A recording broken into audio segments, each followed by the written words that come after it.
Hello everyone, this is Rajendra, and in this particular video we are going to talk about the Docker. Okay, so what is Docker, why we are using it. Okay, so let's start. So if you see right now in industry, everybody is talking about all these three fields. Okay, so what they are talking, cloud. Everybody is talking cloud.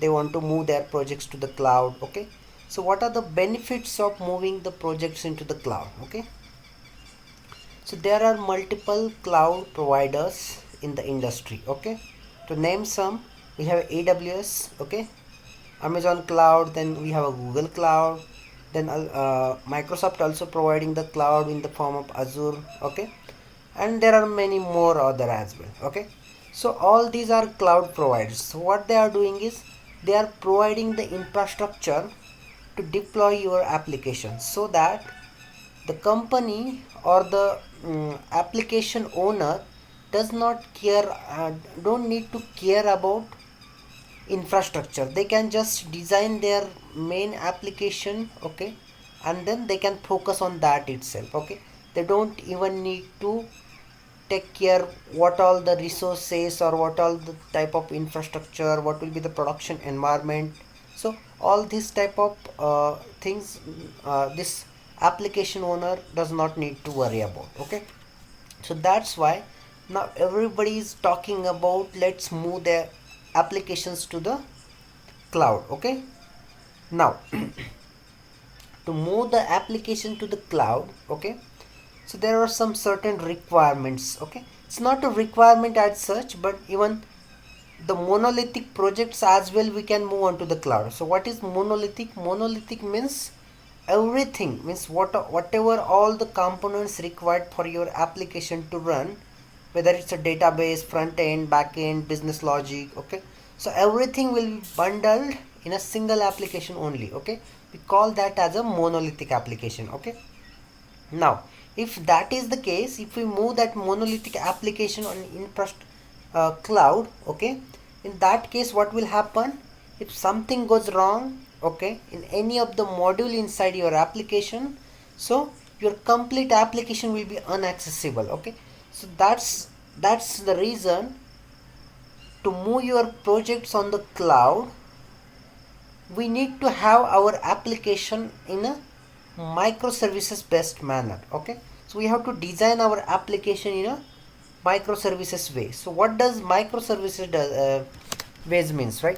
So what we do is we divide our application into the separate parts. So how these parts are decided, depending on the how they work or the what task they are doing. Okay, so for individual task we create a separate microservices, and then we can deploy all these microservices separately on the cloud. So what happen, if something goes wrong in one of the module, we can easily identify that module and only that module can be easily replaced. Okay, so that's why we need to design our application in a microservices based manner.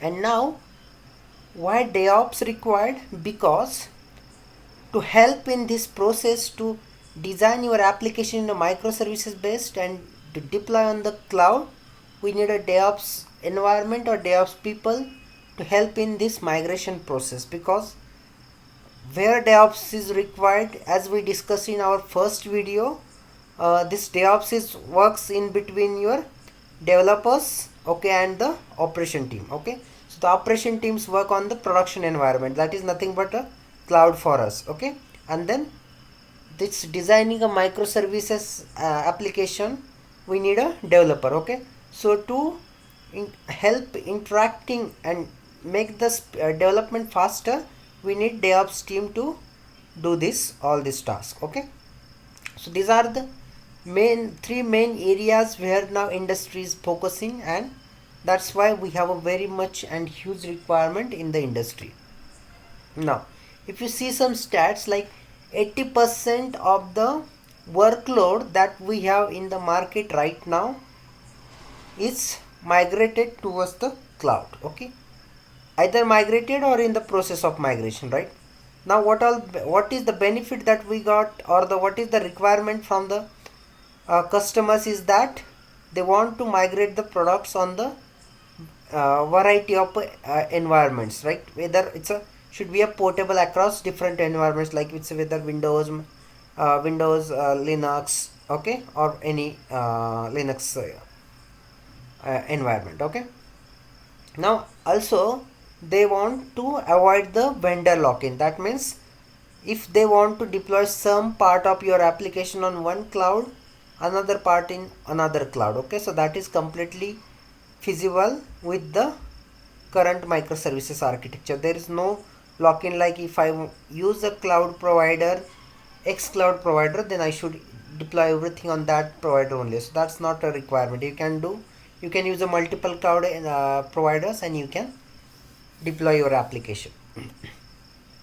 now now let's say how this migration, or how this uh, process of designing the application has been changed over the years, okay. So if you see the left hand side, it's around 2000 or less than 2000, before to the 2000 year. You can see that the servers that we are using to deploy our applications were very big, right? So the process of changing any hardware, or the uh, changing something in your application was very slow. Why slow? Because that time the technology was not that advanced, or the hardware that was not that advanced. So that's why to make changes in this whole stack, it was taking too much time, okay. And then again, the applications were monolithic. That means everything was bundled inside only a single application, okay. So if something goes wrong in any of the part, the whole application we need to rebuild, okay, and then deploy it. If something goes wrong, then it was very difficult to understand where or at what part of your code in the application there is something wrong, right? But now over the years, if you see, the size of the servers get reduced, the processing power, the RAM that we are getting, that is highly increased, right? Then the development of the applications is very fast, or the rapid development is happening due to the latest technologies, or the speed of the hardware that we are getting with the less cost, okay. So due to all this feature, the development is happening very fast. Also, due to this microservices environment, what is happening is the applications designed in a microservices manner, so that your application is divided into the multiple parts, and they are now running independently, and they are only interacting as per the requirement. So if something goes wrong in any of the part of or module or any microservices, we can easily understand what is wrong and where it is wrong, and we can easily fix it, right?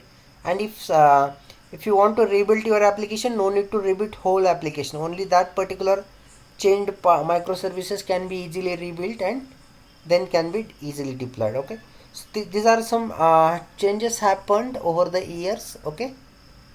Now let's talk about the individual application, okay. So if you see in the left hand side, let's say there are 4 different parts in your application, okay. So let's say this is my web application. Now the circle part is nothing but my user facing part, okay. This is my server. This triangle is nothing but my business logic on the server, and then these two are like one backend, or it's a load balancer, or the cache servers are there, okay. So earlier what we are doing is we are doing all this task in a single application only, right? So what all the drawbacks that were, or the issues that we are facing due to this, is that if there is any minor code changes, we need to recompile your whole application, okay. Now if something goes wrong, then your application becomes a single point of failure. Then if you want to scale your application, then it was very difficult to scale the application due to all these limitations, right? Now if you talk about the microservices, what we are doing is we are breaking our application into separate operation. That means for user facing or to accept the request, we have a separate module. For caching, we have a separate module. For backend logic, we have separate logic. separate microservices, and then for the database we also have a separate microservice. So what happens if something goes wrong in the the web server, automatically we can easily understand where things went wrong, or and then we can easily fix that part and rebuild only that microservice and we can deploy it, right? So these are the some advantages that we get is we can independently scale, stateless, highly available by design. Okay, so we can make this high level with creating multiple replicas of all these microservices. Okay, now so nowadays due to this Docker invention, we are in every project we are creating continuous integration and delivery cycle. So that means what is happening, the developer, okay, so before that, earlier what we are doing is, for once if we develop any means, like let's say we got some requirement from the client, so developer has to take care of the production environment as well. Let's say developer is creating a code for some feature or some application or some product, so then he has to take care like what all the environment requirement we got from the customer, what all the OSs that we are going to use, what will be the memory requirement, what will be the hardware, or we can say just compute requirement, right? So this application developer has to take care of the production environment and then create the code according to that. Okay, then so there is no sometimes what happens if there are multiple environments in the production, in that case developer has to write all the code for all the environment. Okay, so that was adding lot of burden on the developer. Okay, but the invention of Docker, here developer don't have to worry about the production environment. What they can target is to develop the application. Once the application is developed, with the help of Docker we can also ship the environment as well, so that there is very less chances that your application will be failed at the production site. Okay, but before Docker, developer has to take care of the production environment as well, so there were chances, lot of chances that the application may fail in the production environment. Okay, so if you see this continuous integration and delivery cycle, what we are doing is developer developing the code, it is pushing on the any version control system, let's say Git. Okay, now from the Git is automatically building that Docker image, pushing onto the remote repository. From there QA is cloning that code, testing it. Once that is done, they are again pushing back to the report repository.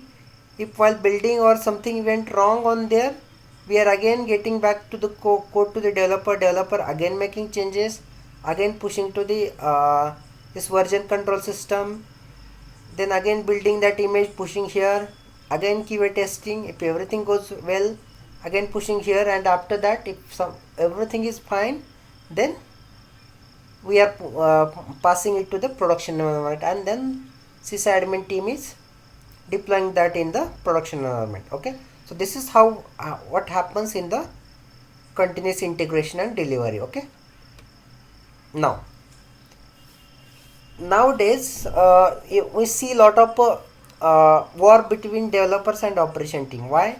What developer talk about, the developer need a freedom to create and deploy application fast, define and package application needs. Okay, so developer has to worry about only these things, right? How to create application and how we can deploy that fast. Okay, and also they have to take care about the need of your application. And if we talk about the IT operations team, so in their perspective, what their target is, quickly and flexibly respond to the changing needs, standardize, secure and manage. Okay, so they have to take care in the perspective of the deployment, right?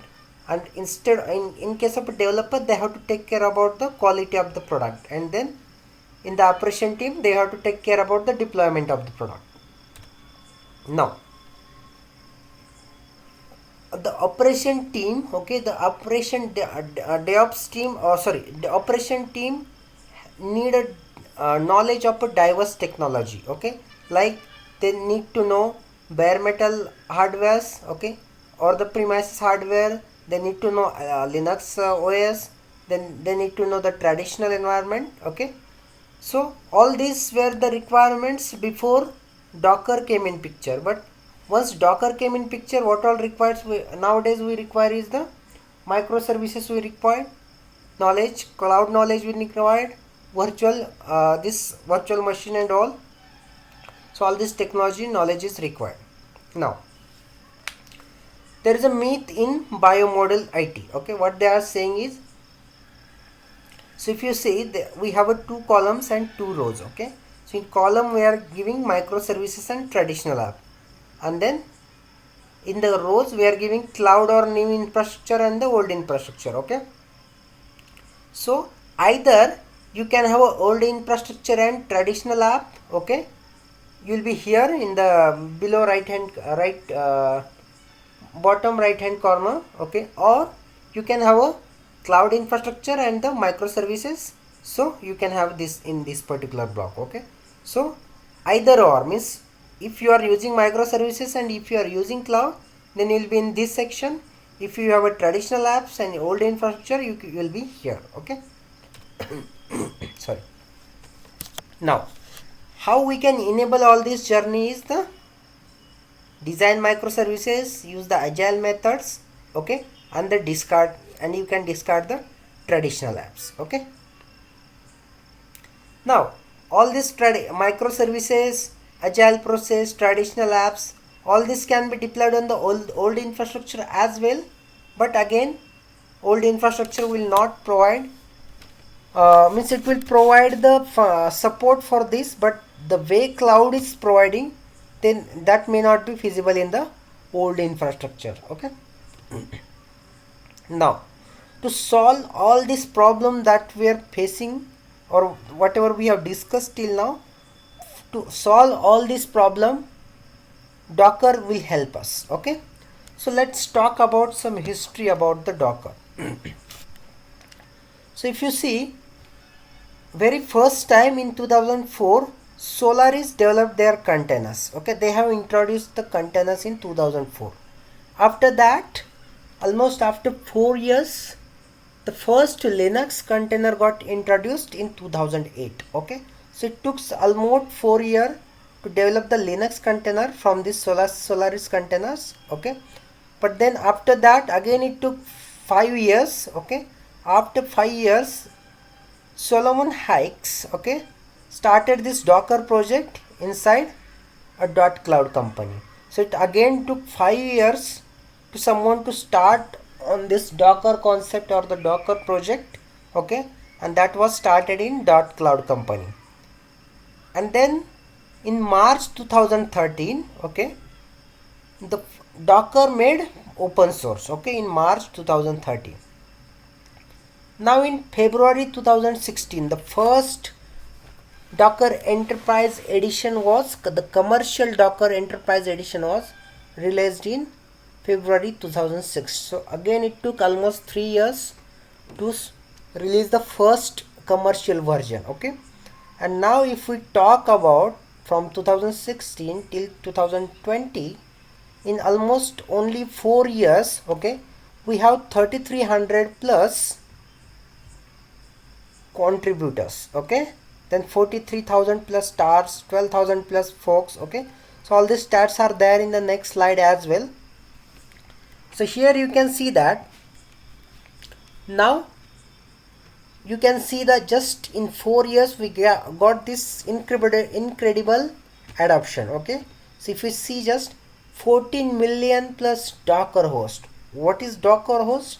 Docker is nothing but the hardware on which we launch the containers. Okay, so the 14 million plus Docker hosts till now are there in the market. Okay, then more than 900,000 Docker apps are deployed as a container. Okay, then again 77,000% growth in Docker jobs. Okay, so it's a really huge increment in the Docker jobs, if you see 70, not only 77%, it's a 77,000%. Okay, it's a really huge requirement or the demand of Docker skill in the market. Okay, and then there are 12 billion plus image pools. So what is image pool or image push, that we are going to talk separately. Okay, but to talk here, to understand, image pools means once we create a Docker image, we put that on the Docker Hub, or we can call it as a repository, and from that repository, when we want to start the Docker container, in that case we just pull that image and we start the container. Okay, so 12 billion image pooled happened in last 4 years. Okay, and then there are 3300 project contributors, because we talked like Docker is a open source. So for open source community, more than 3300 contributors are available in the market. Now if we talk about the Docker family, okay, there are basically two types of editions Docker supports. Okay, so the first edition that we have is the community edition. So what this community edition is, it's a free community supported product for delivering a container solution. Okay, so this community edition is a completely free. We can use it for software development and testing. Okay, now there is a one more edition called enterprise edition. Okay, so what it is saying, it's a subscription based commercially supported products for delivering a secure supply chain. Okay, now who all can use this? For production deployment or for enterprise customer, we can use this edition. Okay, so for our learning, we can definitely just download the community edition and we can start using it. Okay, now how this Docker exactly works. Okay, so if you see, before using Docker, what was happening? Okay, before using Docker or virtual machine, what we are doing is we are having one single physical box. Okay, we call it as a physical server. Okay, on that server we are installing the operating system. Okay, and on top of that we are installing or deploying our application. Okay, so here inside your complete box or the physical server will have only a single application running. Okay, now what are the problems that we are facing with this type of deployment? Okay, so what we're first problem is slow deployment times, because the way application we are developed on those time was that everything was inside in a single application only. Okay, so that is why to build and deploy it was taking too much time. Then huge cost. Why huge cost?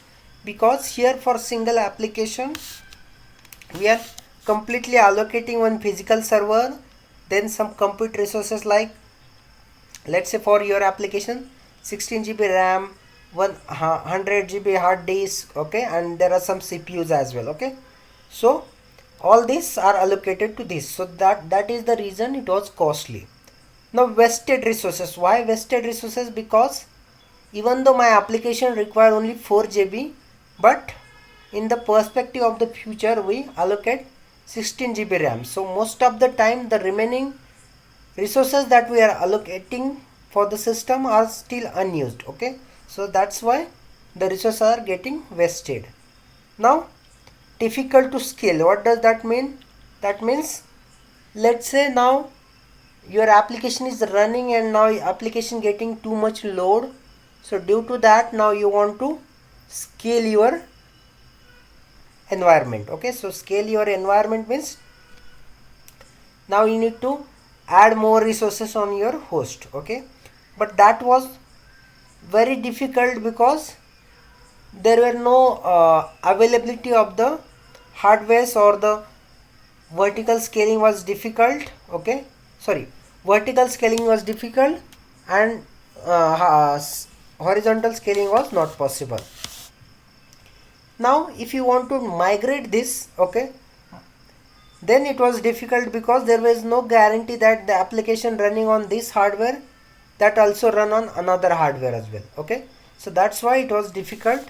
And then again there was a vendor lock-in, like if I purchase hardware from one vendor, then to deploy this same application on another hardware, we have to purchase the same this hardware from the same vendor. Okay, now to better utilizing everything that we doing it in the last this in the physical server, there came the concept called virtualization. Okay, so that means there what we are doing is, on the physical server we are deploying the operating system, and on top of that operating system we are deploying one application called a hypervisor. Okay, now this hypervisor were helping us to deploy multiple virtual machine on the that same physical box. Okay, so due to that what were happening is, we're utilizing more resources of that hardware. Okay, so that very less resources get wasted. Okay, so what the description says is, one physical server can contain multiple application and each application runs in a virtual machine. Okay, so that means when we launch multiple virtual machines with the help of hypervisor, inside every virtual machine we can deploy our application. Okay, but again, if we talk about the benefit of this approach, what we are doing is better resource pooling. Means one physical machine is divided into multiple virtual machine.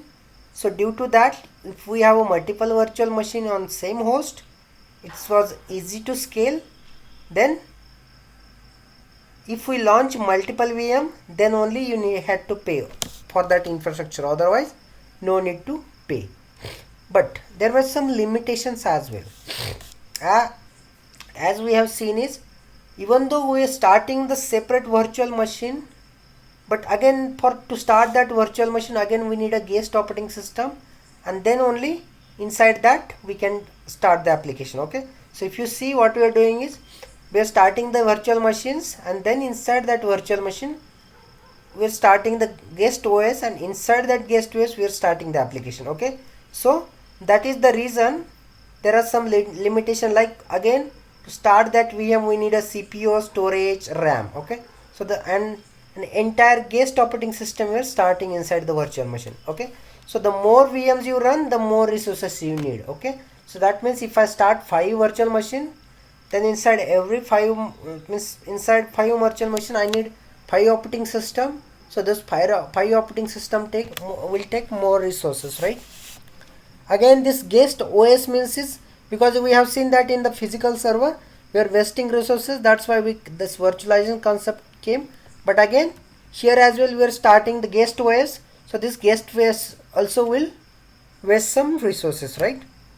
And then again, the application portability was also not guaranteed due to this operating system dependency.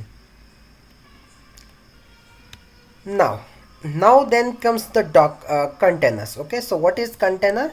Container is a standardized packaging for software and dependency. It isolates apps from each other, and then all the containers share the same kernel, works with all major kernel and Windows Server. Okay, so what it is saying is, it is sharing the kernel, no need to start the new operating system, right? Now if you see the difference between the virtual machines and Docker, so let's say first left hand side. Okay, so what we see here is, we are having the infrastructure, that is physical server. On top of that we are installing the operating system, then we are installing the Docker application or the Docker daemon, and then with the help of this Docker daemon we are starting multiple containers. Okay, so this selected block is a one container, this is second, this is third. Okay, so now inside that container we are having only the application and the required binaries. Okay, there is no need to something like a guest operating system or something like that. Okay, and then due to this we are properly managing the resources. Even this container is a lightweight, that's why it was also taking very less time as compared to the virtual machine to start up. Okay, and if you see the right hand side, what we are here doing is infrastructure. After infrastructure there are host operating system, On top of that, we are installing the hypervisor, and then with the help of this hypervisor, we are starting the virtual machine. But again, inside virtual machine, we are having the guest OS and then the required binaries for that application. Okay, so this, what is the difference, the major difference that we have in between container and VM? So VMs are an infrastructure level construct. Okay, so this, to divide the infrastructure we can use the virtual machine. Okay, and to divide the application we can use the container. Okay, now we can also have containers and VMs together. Okay, so how we can do that? So let's say if I'm using for the development purpose, so in that case what I can do is I can launch only containers. So how we can do that? Again, infrastructure, host operating system, Docker, and with the help of Docker start multiple containers. Okay, but for the production purpose, what I can do is I can have infrastructure, then operating system, then hypervisor. Now with the help of hypervisor we can start the virtual machines, and now every virtual machine can have a Docker installed. Okay, means again for virtual machine we need a guest OS. So inside that guest OS we can install the Docker, and then with the help of Docker we can have a multiple containers. Okay, and then inside those containers we can have a applications, right? So containers and VMs together provide a tremendous amount of flexibility for IT to optimally deploy and manage your apps. Okay, now what are the benefits or the key benefits that we get from the Docker containers? Okay, the first and foremost is the speed. Okay, because there is a no OS inside containers, so that's why boot up time is only in a seconds. Okay, in a just if you in few milliseconds your container will start. But in case of virtual machine, there was a operating system, the complete guest operating system was there. That's why it was taking too much time. That takes too much time to start the virtual machine. Okay, now portability, as we have seen, there is very less dependency on the physical hardware or the operating system that we are using in case of Docker, because this isolation, this container isolation we are happening on the namespaces basis. Okay, but in case of a virtual machine we are having complete different operating system, so there are very high chances that with the virtual machine the code portability or application portability may not work. But in case of container we can run that same application on any of the containers. Okay, now efficiency. Okay, so due to a better resource management in the containers, or it's a very startup time, or it's a lightweight, so that's why containers is having a high efficiency as compared to the virtual machines. Okay, now let's see the container solutions and landscape. Okay, so let's talk about some basics about the Docker. Okay, so we use some terminologies like image, container, engine, registry, control plane. So what it is image? The image is nothing but the basic of Docker container. The content or the image or the container in rest we call it as a image. Okay, and then what is container? Container is nothing but the image when it is running we call it as a container. Okay, and our application runs inside this container. Now what is engine? Engine is nothing but the Docker engine. With the help of this Docker engine we can play with the containers, like to create image, deploy image, or the starting the container, stopping container. Okay, so all this operation we can do with this Docker engine. Okay, now what is registry? Okay, as we talked, like we can create image, and then with the help of those image we can start the containers. Okay, now registry can be private or public. Okay, so what we can do is we can create our image and push on the registry. Okay, so registry is nothing but one repository where we put all the images that we have created. Okay, then we can pull the images from there and we can start it. Okay, and then control plane is nothing but to manage everything. We use the control plane. Okay, now here. So if you want to build a software supply chain, so if you see, developers can create a microservice, okay, and then we can create an image out of it with the from that microservice, and that image can be pushed on the registry. Okay, so once that is pushed, IT operation team will pull that image, okay, and they can start in the production environment. Okay, now we can also use this supply chain with the traditional apps as well. Okay, we can convert that into the Docker format, and we can push the create image and push on the repository, and then IT team again use that same traditional app, and that can be deployed on the production environment. Okay.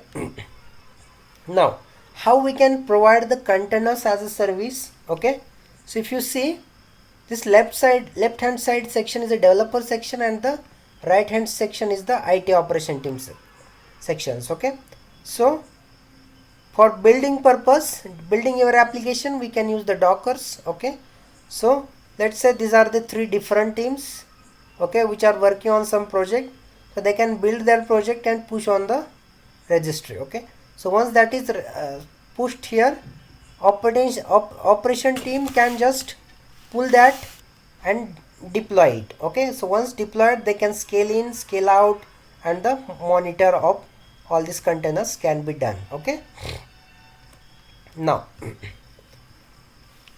we have already seen this image, but if you want to see, if you see the numbers, what we can see is 80% looking at a Docker for cloud strategy. Okay, so even in the cloud as well, to deploy, means they are providing us the container where we can deploy our application. Okay, as we talked, like we nowadays everybody is talking about deploying the application on the cloud. Okay, so to cloud as well, it will provide us the environment where we can deploy the application. Okay, so they are providing us the Docker to deploy the application. Okay, now here 80% looking as a Docker, so 80% people think that a Docker is the better option to deploy your application. Okay, now next is 3 out of 4. Okay, means almost 75% people think that they should modernize their application from monolithic to microservices, right? So that means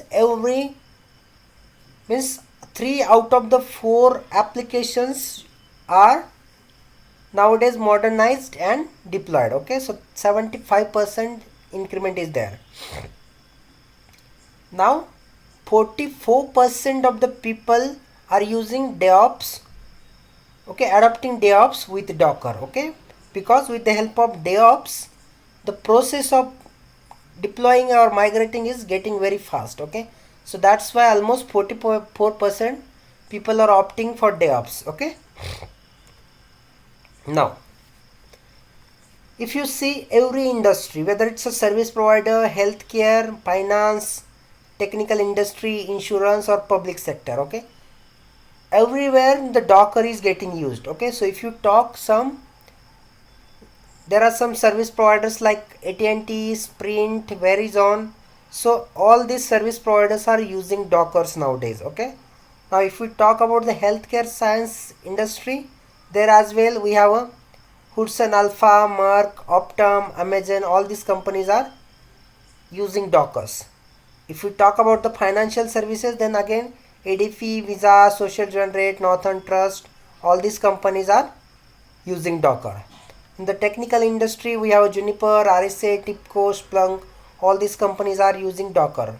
And again for insurance as well, Anthem, Liberty Mutual, MetLife.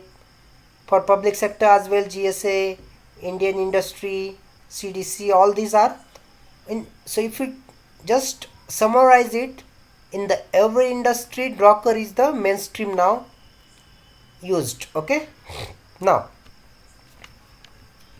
so what all the benefits that we get from the Docker is the agility, the security, and the cost saving. Okay, so what we say is hardened containers deliver new level of security. Okay, So if we properly take care of writing proper Docker images, then it is really providing a Docker security to our microservices, right? Then transport monoliths to secure and agile DevOps environment, reduce maintenance. That's why again it's a cost saving, right? Now again see some numbers. Docker delivers security and cost saving for all application, and if we see some numbers, so due to this Docker, the software release cycle is reduced, and that's why there are number of more softwares getting released. So more 13x increment means 13% increment in the software release. Okay, 65% reduction at developer onboarding time. Okay, because earlier if someone joins your team and he has to ramp up, in that case setting up the environment all, it was taking too much time. Okay, but with the help of Docker we can simply just in a couple of minutes we can create the environment and we can provide that environment to the new joinee. Okay, so that 60% 65% reduction in a developer onboarding time. Okay, so let's say earlier it was taking 100 minutes to onboard the any employee, now it is just taking up 45 minutes. Okay, now 47% reduction in virtual machines, OS licensing and server cost. Okay, so due to this Docker there is a 47% reduction in virtual machine usage. Okay, then also due to this Docker, nowadays very less people are using operating system licenses. Okay, and then obviously the server cost is reduced because we are utilizing the resources in a better way. Again the term here is eliminate, so it is completely eliminating the term something like works on my machine. I don't know why it is not working on your machine. Okay, so something like this statement we have heard many times, but due to this Docker now nobody will heard this statement, right?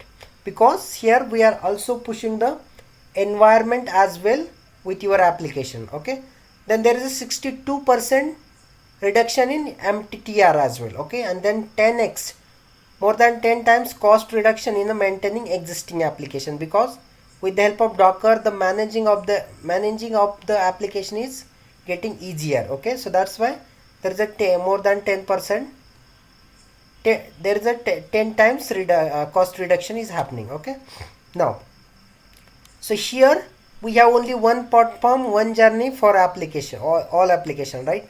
So traditional apps in containers gain portability, efficiency and security with the help of Docker. Then if they transport to microservices, looks for shared services to transform, and then again it is accelerating new application. Okay, so with the help of microservices. Now here if we talk, okay, so if any industry is there, they have to go through these particular stages. Okay, so what all the stages? Let's say they have one website. What will be the where I should deploy the front end, what all the workers of the background should be there, where I should deploy user DB, where I should deploy analytics DB, where I should deploy queues, what should be the environment for development and virtual machine, development, what should be the environment for QA, where to start the server, where to start the cluster, public cloud, how should I create, how to give laptop or the customer services employees. So how for all this requirement, what is the solution? Means they have to think like for website I need to provide this machine. Okay, that configuration should be something like this. Then for web team I need to provide this operating system, this and that. Then the worker should be in this way, that way. Okay, so for every stage we required a different environment. Okay, again that setting up that environment was taking too much time. Okay, but now to reduce all this, okay, so to solve all this problem, all this deployment matrix problem, this can be solved with a single Docker. Okay, because Docker can be used in the all this matrix, okay, and it will be fit in every block, and that can be used in the every stage of this, okay.